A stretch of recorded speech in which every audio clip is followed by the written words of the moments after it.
வணக்கம். இன்றைய தினம் மார்கழி மாதத்தின் 13வது நாள். ஆண்டாள் அருளிச் செய்த திருப்பாவினுடைய 13வது பாடலை பார்க்கலாம்.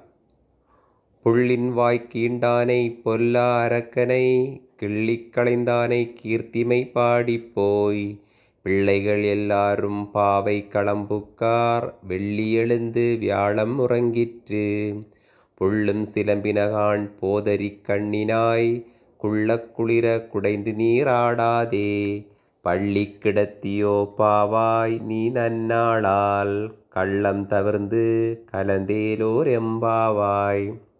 இனி இப்பாடலுடைய விளக்கத்தை காணலாம். பறவையின் வடிவில் வந்த பகாசுரனின் வாயை பிளந்தவனும் ராவணனின் தலைகளை கிள்ளி அறிந்தவனுமாகிய பகவானின் பெருமைகளை பாடிக்கொண்டு மற்ற பெண்கள் அனைவரும் போய் சேர்ந்து விட்டார்கள். வெள்ளி தோன்றி வியாழனும் மறைந்து விட்டது. பறவைகள் எல்லாம் குரல் எழுப்ப தொடங்கிவிட்டன.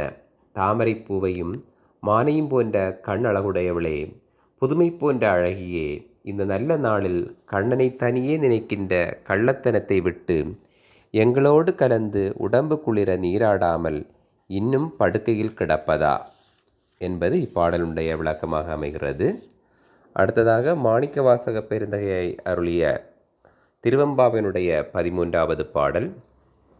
பைங்குவளை கார்மலரால் செங்கமல பைம்போதால் அங்கம் குறுகினத்தால் பின்னும் அரவத்தால் தங்கள் மலங்கழுவுவார் வந்து சார்தலினால் எங்கள் பிராட்டியும் எங்கோனும் போற்றி செய்த பொங்கு மடுவில் புகப்பாய்ந்து பாய்ந்து நம் சங்கம் சிலம்ப சிலம்பு கலந்தார்ப்ப கொங்கைகள் பொங்க குடையும் புனல் பொங்க பங்கைய பூம்புனல் பாய்ந்தாடேலோர் எம்பாவாய். இனி இப்பாடலுடைய விளக்கம். இந்த பொய்கையில் நீலோத்பலமும் செந்தாமரையும் நிறைந்திருக்கின்றன. அழகிய நீர்ப்பறவைகள் குரல் எழுப்புகின்றன. பாம்புகள் பின்னிக் கிடக்கின்றன. உடலில் அழுக்கை போக்குபவர்கள் வந்து கூடுகின்றனர். ஆதலால் இந்த பொய்கை சிவசக்தி வடிவமாக தென்படுகிறது.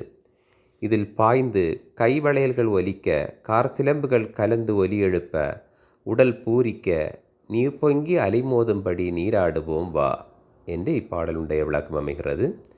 இத்துடன் இன்றைய தினத்திற்கான திருப்பாவை திருவெம்பாவை பாடல் நிறைவடைந்தது. நாளை தினத்திற்கான பாடலுடன் சந்திப்போம். நன்றி, வணக்கம்.